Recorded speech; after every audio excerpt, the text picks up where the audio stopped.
Hello students. So today we are going to learn a very important topic, that is voice, active and passive voice. So learn it in a very simple way, clearing all your doubts regarding subject, object and verb. So this video is for beginners as well as for all the students, those who know it. So you can check whether you know it properly or not. So let's start. So सबसे पहले हम याद करेंगे, वो पढ़ेंगे कि what is voice. Voice क्या होती है? अ फॉर्म ऑफ वर्ब होता है that tells whether the action is done by subject itself, यानी सब्जेक्ट काम कर रहा है या कौन काम कर रहा है, ये देखने के लिए वर्ब हमको बताता है. और it faces the result of action by others, या क्या रिजल्ट उस पे एक्शन का उस पे पड़ रहा है, सब्जेक्ट पे. Sometimes action is done by the subject directly और अदर टाइम्स इनडायरेक्टली. कई बार एक्शन जो होता है वो सब्जेक्ट डायरेक्टली करता है, कई बार एक्शन इनडायरेक्टली करता है. जैसे हमने कहा ही टेक्स टी, तो यहाँ पर क्या है, ही डायरेक्टली एक्शन कर रहा है तो ही टेक्स टी डायरेक्ट है, या T is taken by him, यहाँ पर क्या है, the action of T is being done by the same subject indirectly, लेकिन यहाँ पर इनडायरेक्टली हो रहा है. तो ये समझ में आ गया सबको. एक्टिव वॉइस, ये वॉइस दो प्रकार की होती है, active and passive. In active voice जो वर्ब होता है वो एग्री करता है. बच्चों आपको मैंने हमेशा बताया है कि सब सेंटेंस का फॉर्मूला बहुत इंपॉर्टेंट है, इसको याद रखिए. फिर से मैं वही बोल रही हूँ कि सब्जेक्ट वर्ब ऑब्जेक्ट, ये सेंटेंस का पैटर्न है, बेसिक सेंटेंस का फॉर्मूला है. तो बच्चों जब भी हमारा वर्ब सब्जेक्ट के संग एग्री कर रहा है तो यानी वो वॉइस कौन सी है, एक्टिव वॉइस है. और जब हमारा वर्ब ऑब्जेक्ट के संग एग्री कर रहा है, किसके संग एग्री कर रहा है, ऑब्जेक्ट के संग एग्री कर रहा है, तो इसका मतलब वो वॉइस पैसिव वॉइस है. ठीक, तो ये हो गया आपका इंट्रोडक्शन हो गया. अब हम नेक्स्ट चलते हैं, यूज़, कि हम इसको क्यों लर्न करें. सबसे इम्पॉर्टेंट चीज़ है कि क्यों. जब हमारा सारा फोकस एक्शन पे होता है, जब हम सारा फोकस पैसिव वॉइस में क्या करते हैं, हम एक्शन के ऊपर सारा जोर देते हैं. कौन कर रहा है वो इम्पॉर्टेंट नहीं होता, क्या एक्शन हो रहा है वो बहुत इंपॉर्टेंट होता है. तब हमको ये करना है. जैसे हमने कहा अ लेटर वॉज रिटन, अब हमने कहा लेटर वॉज रिटन, चिट्ठी लिखी गई. ये इंपॉर्टेंट है कि चिट्ठी लिखी गई, किसने लिखी, क्यों लिखी, क्या है, ये सब चीज़ें यहाँ पर हमारे लिए कंसर्न नहीं है. तो जब हमको एक्शन पे फोकस करना होता है तब हम हमेशा पैसिव वॉइस को यूज़ करते हैं. दूसरा, पैसिव वॉइस जो है वो बहुत पोलाइट भी होती है एक्टिव वॉइस से. जैसे हमने कहा आवाज़ वॉज ब्रोकन, यानी कि फूलों का गुलदस्ता टूट गया. अब यहाँ पर हमारा सारा ध्यान इसी पे, गुलदस्ता टूट गया, तो हम यहाँ पे किसी पे इल्ज़ाम नहीं लगा रहे. हम ये नहीं कह रहे कि यू ब्रोक द वॉज, कि तुमने वॉज को तोड़ा, है ना. ये कहने की बजाय हमने कहा एक गुलदस्ता टूट गया. तो बच्चों ये पैसिव वॉइस जो होती है पोलाइट के लिए यूज़ करते हैं, और एक्शन के लिए हम एक्शन पे जब हमें सारा ध्यान देना है तो इस पे हम पैसिव वॉइस बनाते हैं. क्लियर. अब बच्चों आपको प्रोसीजर पता होना चाहिए कि इसका क्या होता है. जैसे मैंने बोला कि सब्जेक्ट वर्ब ऑब्जेक्ट, तो सब्जेक्ट बन जाता है ऑब्जेक्ट, ऑब्जेक्ट बन जाता है सब्जेक्ट, और वर्ब जो है वो थर्ड फॉर्म में चेंज हो जाता है along with a helping verb. तो ये तो इसका एक सिंपल सा फॉर्मूला है जो मैंने आपको यहाँ लिख भी दिया, लेकिन ये देखने में जितना सिंपल है उतना सिंपल है नहीं. थोड़ा सा अब हमको क्या करना है बच्चों, कि बेसिक को लर्न करना है कि व्हाट इज़ सब्जेक्ट हमें पता होना चाहिए, व्हाट इज़ ऑब्जेक्ट ये पता होना चाहिए. अगर हमको ये पता होगा कि सब्जेक्ट क्या होता है, सब्जेक्ट को कैसे पकड़ना है, कैसे पहचानना है, ऑब्जेक्ट क्या होता है, ऑब्जेक्ट को कैसे पकड़ना है, कैसे पहचानना, तो हमारे लिए ये बहुत आसान हो जाएगा. और वर्ब की थर्ड फॉर्म, आप टेंसेस पढ़ते ही हैं तो आपने वर्ब की थर्ड फॉर्म याद करी हुई है. हेल्पिंग वर्ब भी आपको पता ही है कौन सी है, मैंने बी का एक वीडियो बना के आपको भेजा है, तो उसमें आपको सारी हेल्पिंग वर्ब्स भी मालूम पड़ गई बच्चों. तो अब कहने का मतलब ये है कि जब आपको ये सारी बेसिक चीज़ें क्लियर होंगी तब आपके लिए ये हमेशा बहुत आसान हो जाएगा किसी भी ग्रामर के उसको लर्न करना. तो मैं हर एक वीडियो में आपसे कहती हूँ कि बच्चों अपने बेसिक्स पे बहुत ज़्यादा ध्यान दीजिए. तो सबसे पहले एक्टिव पैसिव वॉइस याद करने से पहले हमें ये पता होना चाहिए कि पैसिव वॉइस मेनली 8 टेंसेज में बनती है. जो 4 टेंसेज मैंने नहीं बताऊंगी आगे आपको, वो रेयर केस हैं. ऐसा नहीं कि उनमें नहीं बन सकती, बन सकती है, बट वो रेयर, बहुत रेयर केस होते हैं. ठीक है. Form of sentence is not change, यानी कि सेंटेंस का भाव नहीं बदलता है. अगर इंट्रोगेटिव सेंटेंस है तो इंट्रोगेटिव ही रहता है, अगर ऑर्डर है तो ऑर्डर ही रहेगा, एडवाइस है तो एडवाइस ही रहेगा. लेकिन डायरेक्ट टू इनडायरेक्ट में हम क्या करते हैं, हम उसका वो बदल देते हैं, फॉर्म बदल देते हैं. यहाँ पे नहीं है.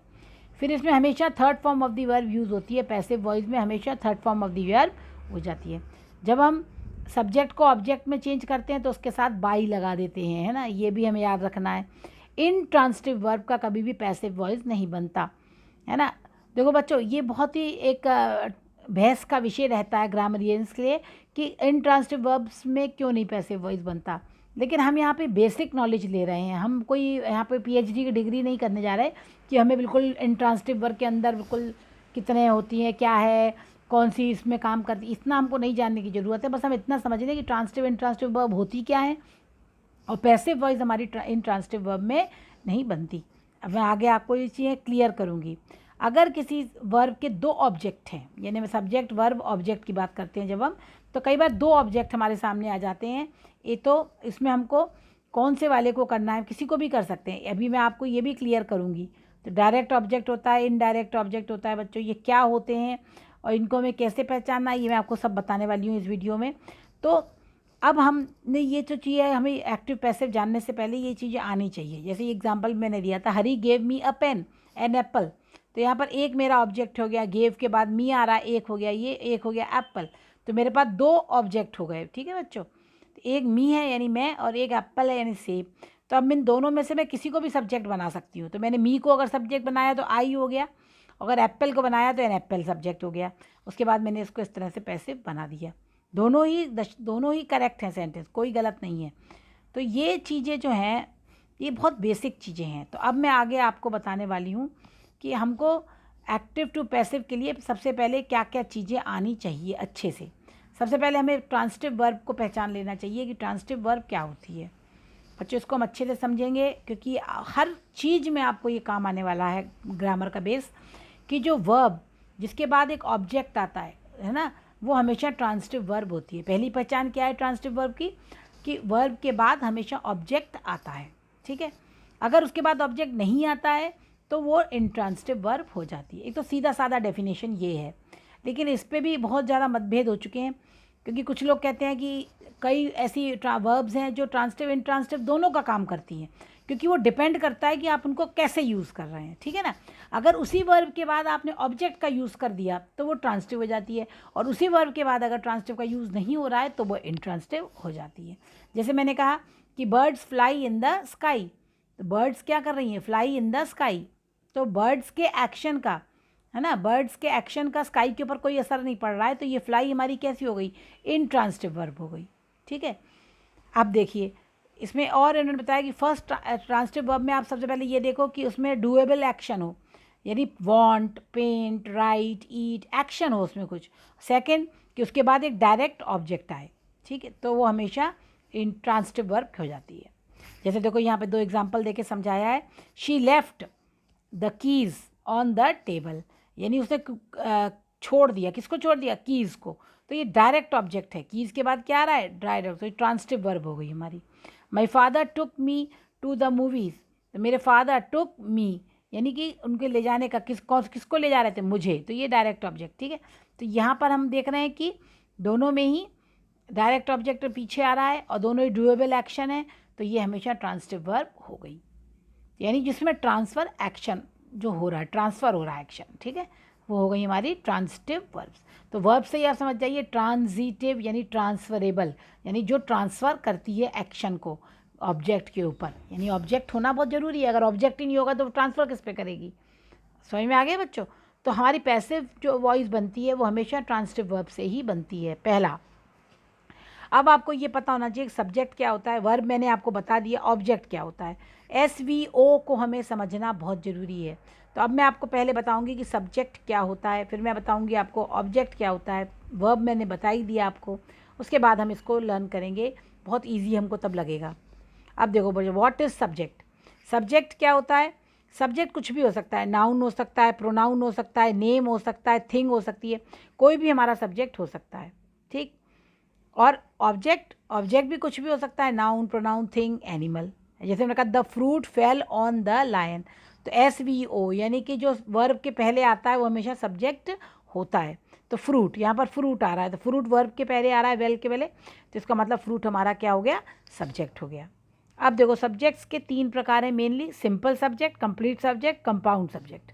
ये मैं क्यों आपको बता रही हूँ, क्योंकि जो बिगनर्स के लिए तो सिंपल सब्जेक्ट आता है, एक आता है, लेकिन जैसे जैसे आपकी क्लास बड़ी होती है, जैसे आप 8th में आएंगे, 10th में आएंगे, तो आपको ये सब्जेक्ट भी थोड़ा सा कॉम्प्लिकेटेड होने लगेगा, क्योंकि नेचुरली लेवल बढ़ेगा आपका, ठीक है।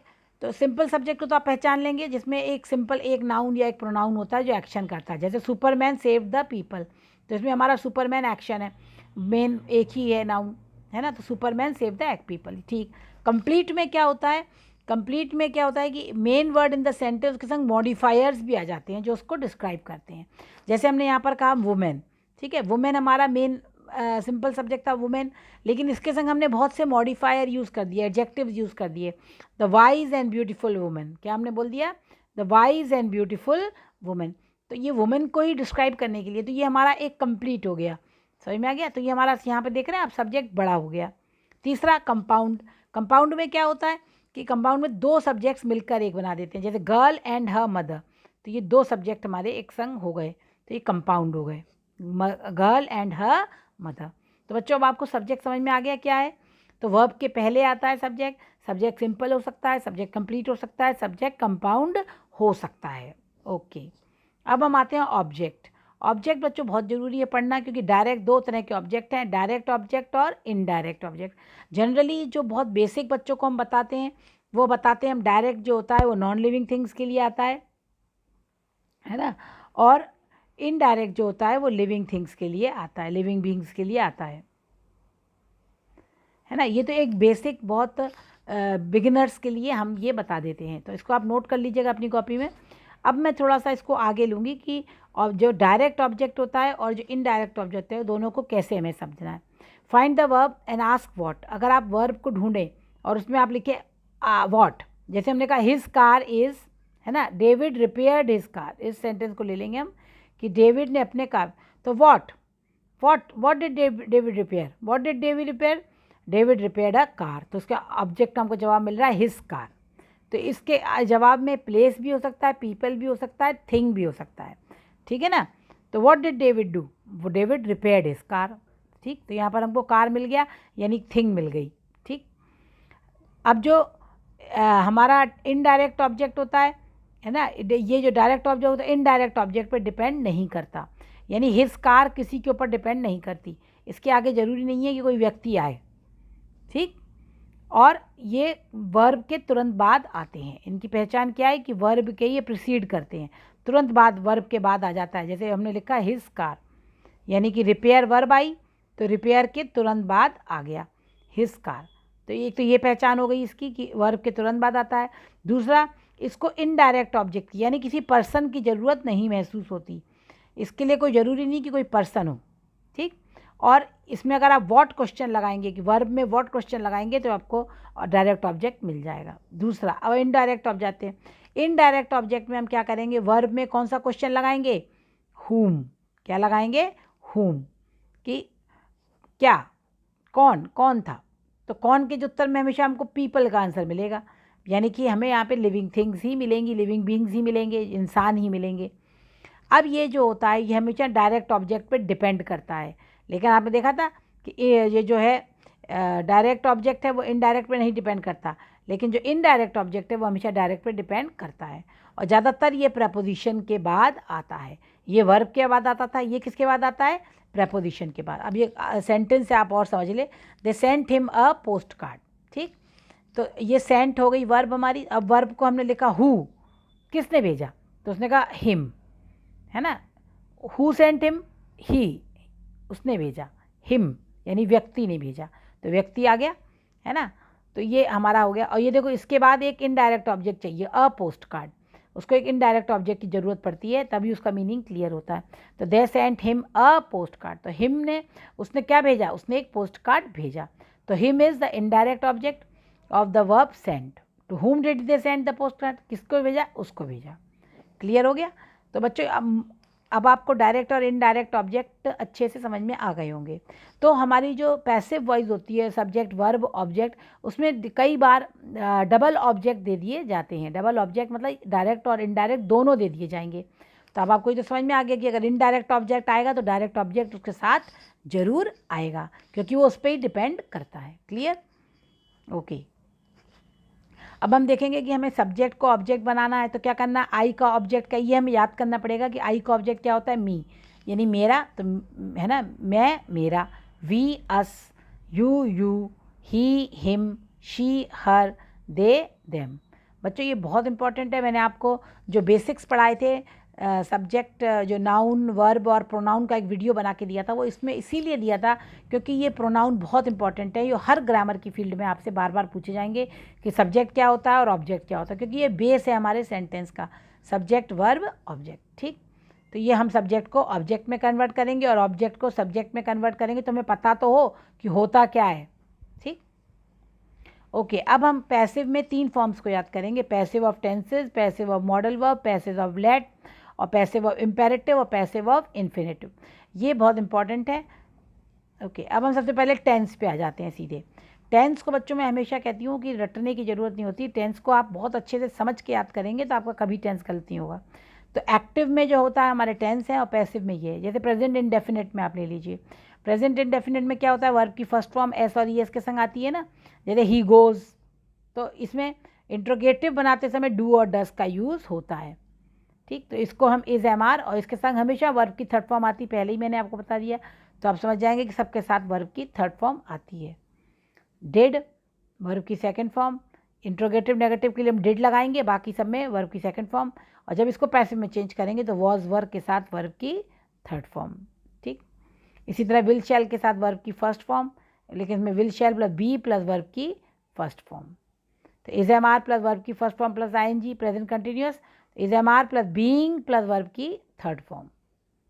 फिर वॉज वर्ब प्लस वर्ब की first form plus I N G, तो was verb plus being plus verb की third form. Has have plus verb की थर्ड फॉर्म, तो has have plus been plus verb की third form. Had plus verb की third form, तो had plus been plus verb की third form.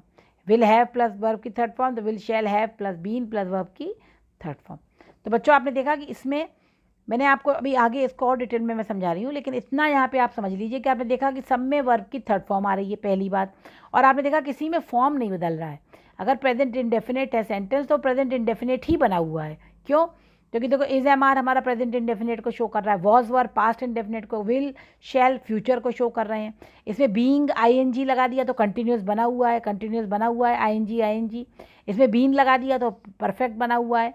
ठीक है, तो बच्चों ये क्या है, अगर आपको एक्टिव वर्ब टेंसेज अच्छे से आते हैं तो पैसिव बहुत अच्छे से आ जाएंगे, और अगर आपको टेंसेज में प्रॉब्लम है, अगर आपके टेंस का ही क्लियर नहीं है फंडा, तो बच्चों आपको ये डिफ़िकल्ट लगने लगेगा। इसीलिए आप मेरे जो वीडियोस हैं टेंसेज के ऊपर, पूरी प्लेलिस्ट है, उसमें 13 वीडियोस हैं, एक एक टेंस को मैंने डिटेल में लिया है, उसको जाके देखें और अपने टेंसेज का डाउट्स को क्लियर करें। अब सबसे पहले मैं लेती हूँ प्रेजेंट इंडेफिनिट टेंस को। देखो सब्जेक्ट प्लस वर्ब की फर्स्ट फॉर्म प्लस एस और ई एस प्लस ऑब्जेक्ट, ये हमारा होता है। डू डस का हम यूज़ कब करते हैं, जब हमें नेगेटिव बनाना हो या इंट्रोगेटिव बनाना हो। तो यानी कि जब हम सिंपल सेंटेंस बना, शी हेल्प्स द पुअर, ये हमारा असर्टिव सेंटेंस है ना, सिंपल सा सेंटेंस है, तो इसमें हम क्या करेंगे, हमारा शी सब्जेक्ट वर्ब ऑब्जेक्ट का फॉर्मूला लेंगे, इसको यहाँ लाएंगे, इसको यहाँ लाएंगे, इसको थर्ड फॉर्म में चेंज करेंगे, हेल्पिंग वर्ब लगानी है, बस इतना ही तो करना है। तो हमारा सब्जेक्ट क्या है, शी का क्या हो जाएगा, हर, बाई हर हो गया। द पुअर हमारा ऑब्जेक्ट है, आगे आ जाएगा, तो द पुअर सब्जेक्ट बन गया, और वर्ब को हमने हेल्प को थर्ड फॉर्म में बदल दिया, और इसमें प्रेजेंट टेंस को बनाने के लिए इज एम आर लगता है, तो इज एम आर में से क्या लगेगा, द पुअर के संग आर, तो the poor are helped by her. तो अगर बच्चों आपको ये पता है कि हेल्पिंग वर्ब्स कौन कौन सी कहाँ लगती हैं, है ना, इसके लिए आप बी वाला जो मेरा वीडियो है 2B वाला, मैंने वो पहले ही वीडियो बना के इसीलिए डाल दिया ताकि आप पहले अपने कॉन्सेप्ट्स को क्लियर कर लें, ताकि आपके लिए एक बिल्डिंग ब्लॉक्स हैं बेटा बच्चों, ये सारी ग्रामर एक बिल्डिंग ब्लॉक्स है। अगर आपके नीचे के ब्लॉक्स कमज़ोर हैं तो ऊपर के ब्लॉक्स नहीं आएंगे सही, तो नीचे के ब्लॉक्स को अपने क्लियर करिए। 2B वाले वीडियो को समझ लीजिए अच्छे कि इज एम आर कहाँ कहाँ आता है, वॉज वर्ब कहाँ कहाँ आता है, हैज़ हैव का वीडियो भी मैंने बना के दे दिया है, हैज़ हैव को हमें कैसे यूज़ करना है, ये सब चीज़ों को आप समझ लीजिए। अब हम दूसरा इंपॉर्टेंट चीज़ कर रहे हैं कि अगर वो सेंटेंस हमारा इंटरोगेटिव में है, ठीक है, इंट्रोगेटिव में अगर हमारा सेंटेंस है तो हमें क्या करना है, अगर इंट्रोगेटिव में है तो हमको बच्चों इसको क्या करना है, what does he read now a days. जैसे हमारा ये सेंटेंस है, what does he read now a days, तो व्हाट क्वेश्चन वर्ड है, ठीक है, डज हमारा हेल्पिंग वर्ब आ गई, does he read now a days. इसको बिल्कुल घबराना नहीं है, आप इसको ये मान के चलिए, जब आप इसको सिंपल सेंटेंस में पैसिव में बदल लेते तो हमारा फॉर्मूला क्या था, is am are plus verb की थर्ड फॉर्म। क्या फॉर्मूला था हमारा, is am are plus verb की थर्ड फॉर्म। ठीक है, अब हमको यही करना है बस, अब हमको हर को आगे ले आना है ना, तो ये क्या हो गया, यहाँ पर क्वेश्चन वर्ड का क्वेश्चन वर्ड रहेगा, इसके बाद हम हेल्पिंग वर्ब लगाएंगे, तो हेल्पिंग वर्ब हमारी इसमें से कौन सी आएगी, हर के लिए इज़, है ना। तो what is red by her, what is red by her now days. आगे बात समझ बच्चों।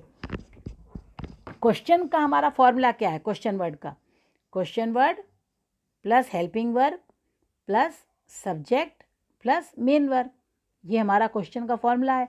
इसी क्वेश्चन के फॉर्मूले पे हमें करना है। अब हमें यहाँ से क्या करना है, डू डस को हटा देना है, डू डस को हटा के क्या लगा देना है, इज एम आर लगा देना है, बस इतना करना है।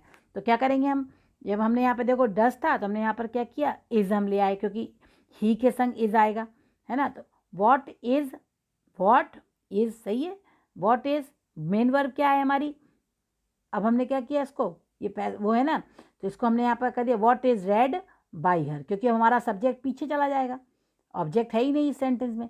तो व्हाट इज रेड, तो क्या हो जाएगा, what is red by her. Clear हो गया।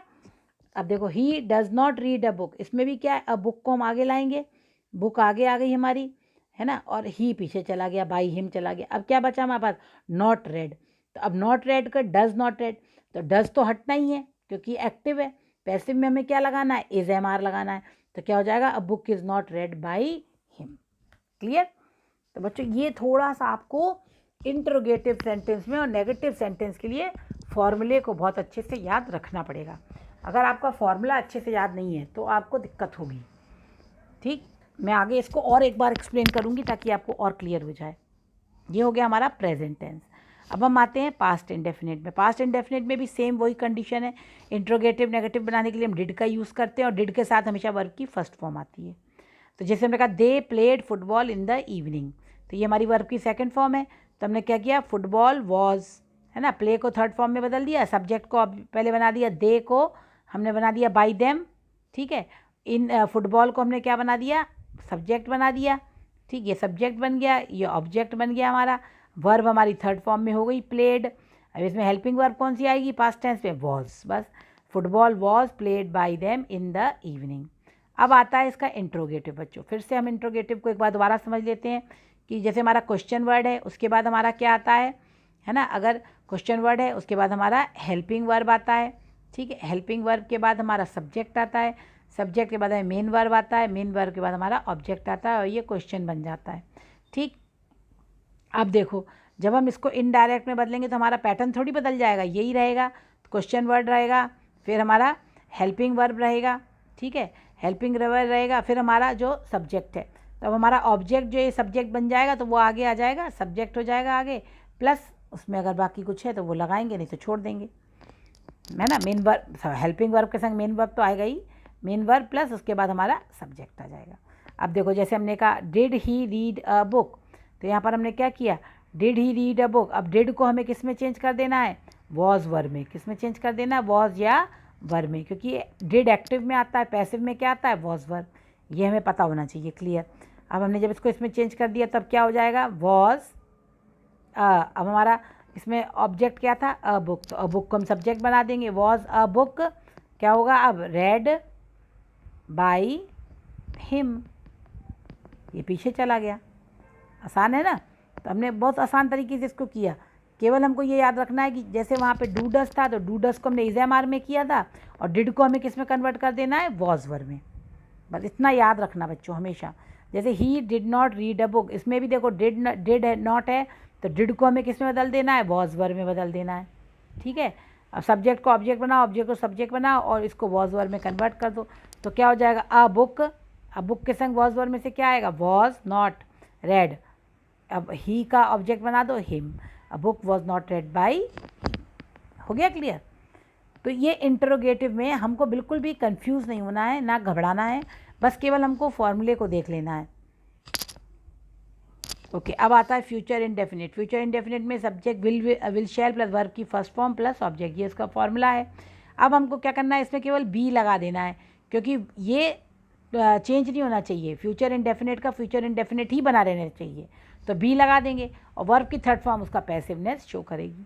ठीक, जैसे हमने कहा we will take lunch now, तो lunch shall be taken by us now, तो कैसे किया हमने, लंच को सब्जेक्ट बना दिया, विल को यहाँ पर बाई अस कर दिया, है ना, और शैल बी टेकन, ये फॉर्मूला लगा दिया, शैल बी टेकन, टेकन वर्ब की थर्ड फॉर्म आनी थी, बी वर्ब की फर्स्ट फॉर्म बताने के लिए, शेल फ्यूचर बताने के लिए, तो फ्यूचर इंडेफिनिट हो गया। इसमें भी देखो आप इंट्रोगेटिव का सेंटेंस इसमें भी आया है, तो ये बहुत आसान है। इंट्रोगेटिव का फॉर्मूला हम याद कर लेंगे फिर से, क्वेश्चन वर्ड, फिर हेल्पिंग वर्ब, है ना, फिर सब्जेक्ट, फिर मेन वर्ब, फिर ऑब्जेक्ट, ये हमारा फॉर्मूला है।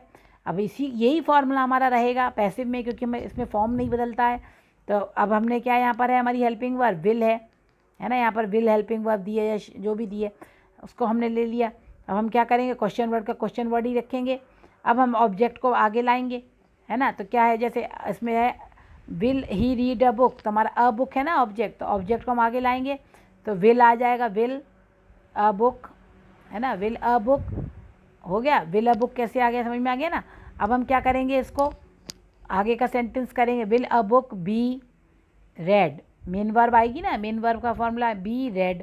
अब क्या बचा, सब्जेक्ट हमारा क्या था यहाँ पर, he, will he read a book, तो ना तो क्या हो जाएगा, बाई हिम। क्लियर, तो क्या हो जाएगा, will a book be read by him. अगर क्वेश्चन वर्ड नहीं है तो हेल्पिंग वर्ब से बनेगा, आगे अगर क्वेश्चन वर्ड है तो क्वेश्चन वर्ड रह जाएगा। व्हेन विल, जैसे अगर हमने इसको कर दिया when will he read a book, when will a book be read by him, तो व्हेन वहीं की वहीं रहेगा। क्लियर। अब देखो कंटिन्यूअस में, कंटिन्यूअस बच्चों में हमेशा आपसे बोलती हूँ कि वर्ब की first form plus ING continuous बनाता है, ठीक है।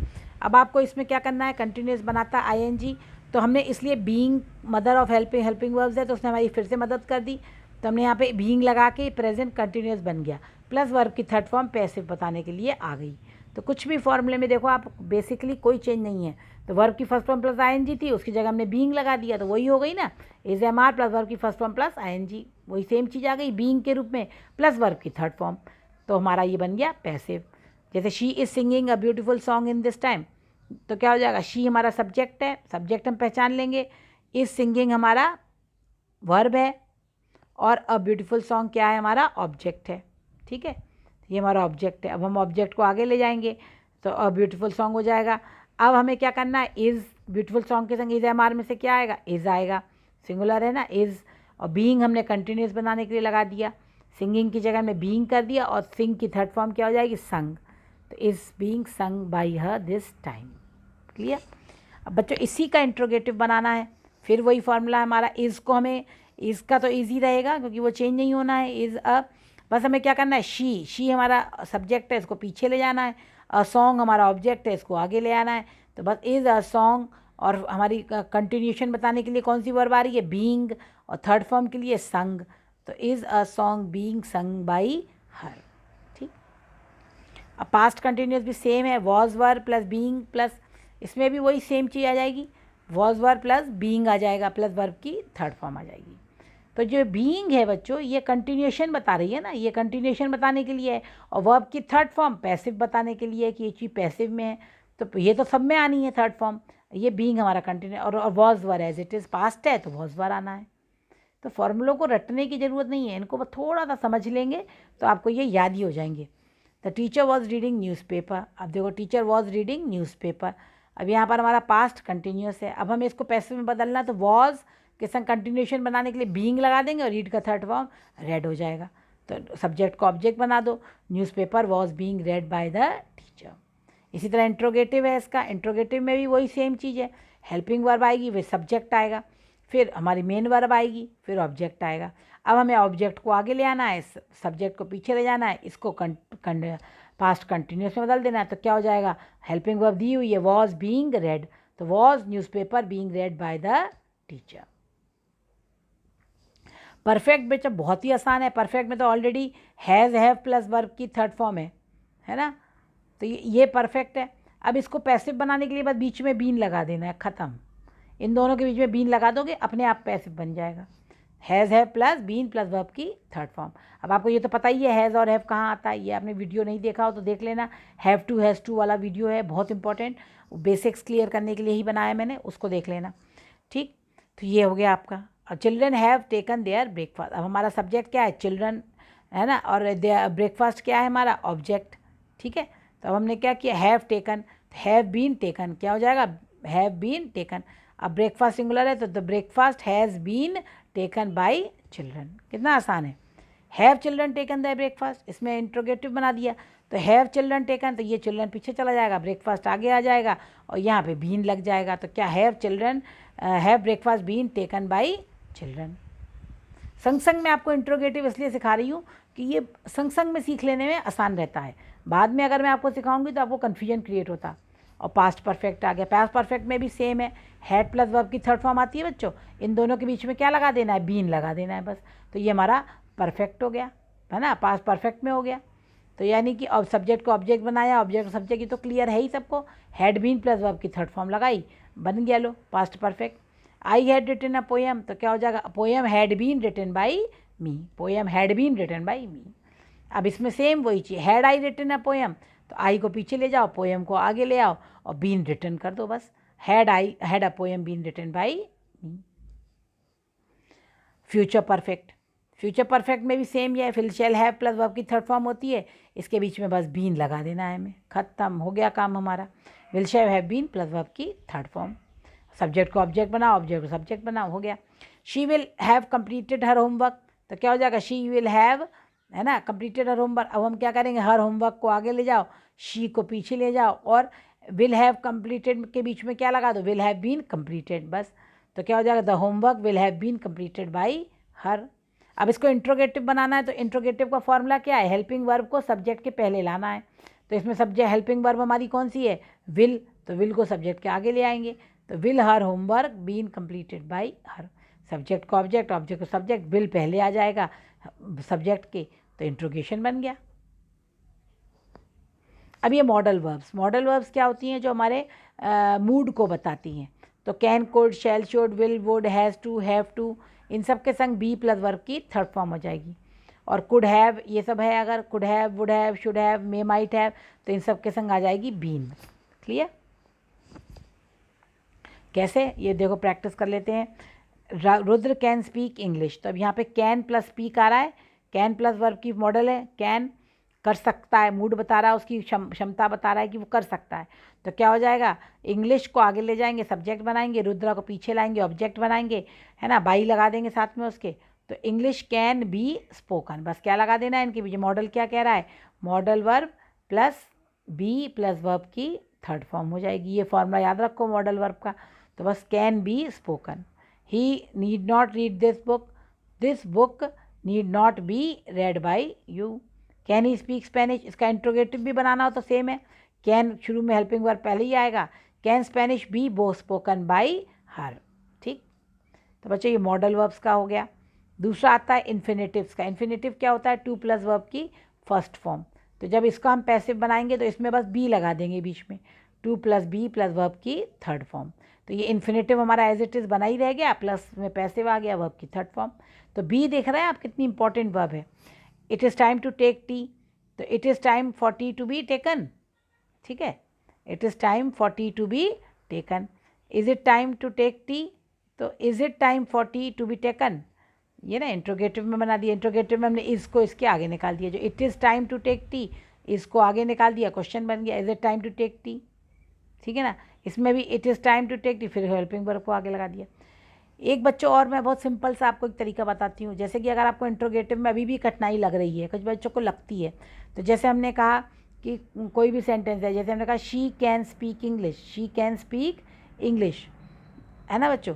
अब इसका इंट्रोगेटिव बनाना है तो हेल्पिंग वर्ब को बस आगे लगा दो सब्जेक्ट के, बन गया इंट्रोगेटिव। तो कैन शी स्पीक इंग्लिश, बन गया इंट्रोगेटिव।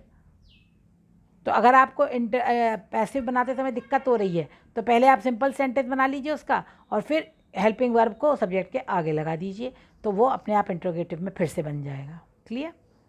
अब आता है इंट्रोगेटिव ये वाला जो मैंने आपको पढ़ा दिए हैं सारे। What are you doing here, what are you doing here. अब ये डूइंग आप देख रहे हैं आईएनजी लगाए माने कंटिन्यूस है, आर लगाए तो आप समझ जाएंगे प्रेजेंट कंटिन्यूस टेंस है। प्रेजेंट कंटिन्यूस में हमें क्या लगा देना है, बीइंग लगा देनी है ना। बीइंग लगा के वर्ब की थर्ड फॉर्म तो आनी है, और इज हमारा आना ही है, एज इट इज़ है। तो what is being done by you here. अब देखो जब, लेकिन बच्चों ये थोड़ा याद रख लो कि ये वाला प्रोनाउन इंट्रोगेटिव प्रोनाउन हु जब होता है, जब हम इसको चेंज करते हैं तो बाई हुम हो जाता है। क्या हो जाता है, बाई हुम। और जब इसको वापस करेंगे तो हुम का हु हो जाएगा। हाउ मैनी का क्या हो जाएगा, बाई हाउ मैनी, है ना। इन सम के वॉट का क्या हो जाएगा, बाई वॉट। बाकी सब इंटरोगेटिव प्रोनाउन में कोई चेंज नहीं होता। इनको आप नोट कर लेना कि अगर हु है तो उसका पैसिव में कैसे हो जाएगा, बाई हुम, ठीक है। और अगर मैनी है तो क्या हो जाएगा, बाई हाउ मैनी, और वॉट है तो बाई वॉट, ऐसे पैसिव में चेंज हो जाएगा। बाकी सब प्रोनाउन सेम रहेंगे और जो फॉर्मूला मैंने आपको शुरू से बताया वो रहेगा। अब इम्पेरेटिव सेंटेंसेस में, इम्पेरेटिव सेंटेंसेस बहुत इंपॉर्टेंट होते हैं। इम्पेरेटिव पैसिव बनाने के दो फॉर्मूले हैं बच्चों, एक लेट लग के बनता है, कई बार पूछा जाता है कि लेट लग के बनाइए, तो let plus object plus be plus verb past participle, तो let plus object plus be plus verb की थर्ड फॉर्म, ये फॉर्मूला याद कर लेना। और दूसरा, कई ऐसे बनते हैं, you are ordered to, you are requested to, या यू आर एडवाइज टू, इसके बाद वर्ब की फर्स्ट फॉर्म। जैसे कैरी इट होम, इसको लेट से बनाना है, तो let it be carried home, तो लेट हो गया, ऑब्जेक्ट हो गया इट, बी हो गई हमारा फॉर्मूला, और past participle third form carried home. Do it at once, let it be done at once, आप देख लेंगे फॉर्मूला सबसे सेम है। सेंटेंसेस जो ऑर्डर, रिक्वेस्ट, एडवाइस बताते हैं, सजेशन, प्रोहिबिशन बताते हैं, उनको हम इम्पेरेटिव कहते हैं। अगर आप इनकेस भूल गए हो कि इम्पेरेटिव्स क्या होते हैं तो आपको पता लग जाएगा। Bring it home, let it be brought home. Do it at once, let it be done at once. Do not beat the dog, let the dog not be beaten, तो देखो नॉट पीछे आता है, सब्जेक्ट के बाद आएगा not. Let me do it, let it be done by me. अब देखो यहाँ पर मैंने आपको बताया था ना कि आप यू आर लगा के भी बना सकते हैं, जैसे वर्क हार्ड, इसके पीछे कोई ऑब्जेक्ट नहीं है, तो क्या करोगे ऐसे केस में, ऐसे केस में हम कर देंगे you are advise to work hard, you are advise to work hard. Get out, इसके बाद भी ऑब्जेक्ट नहीं है तो you are order to go out. अगर ऑब्जेक्ट नहीं है पीछे, है ना, कुछ सेंटेंसेस होते हैं जिनमें ऑब्जेक्ट पीछे नहीं होता, तो आप उसको यू आर लगा के, यू आर के बाद अगर ऑर्डर है तो ऑर्डर लगा देंगे, एडवाइस है तो एडवाइस लगा देंगे, रिक्वेस्ट है तो रिक्वेस्ट लगा देंगे, और प्लस टू प्लस वर्ब की फर्स्ट फॉर्म लगा के कर देंगे, ठीक है। तो ये हो गया हमारा लेट और इम्पेरेटिव दोनों सेंटेंसेस का हो गया। तो बच्चों आपने आज पूरा एक्टिव पैसिव लर्न करा, बहुत अच्छे से मैंने आपको समझा दिया है। आई होप आपको समझ में आ गया होगा। इसके लिए आपको हैव टू, हैज़ टू का वीडियो देखना बहुत ज़रूरी है, आपको टू बी का वीडियो बहुत देखना ज़रूरी है, आपको टेंसेज आने बहुत ज़रूरी हैं, और जो मैंने आपको सब्जेक्ट ऑब्जेक्ट बताए हैं उन सबको नोट कर लीजिए और इसको प्रैक्टिस करिए, आपको ये आ जाएगा। ये बहुत सिंपल है और बहुत इंपॉर्टेंट है। Thank you, subscribe the channel for more videos और इम्पॉर्टेंट बहुत से नए इंपॉर्टेंट वीडियोज़ आने वाले हैं। Thank you, have a nice day, bye.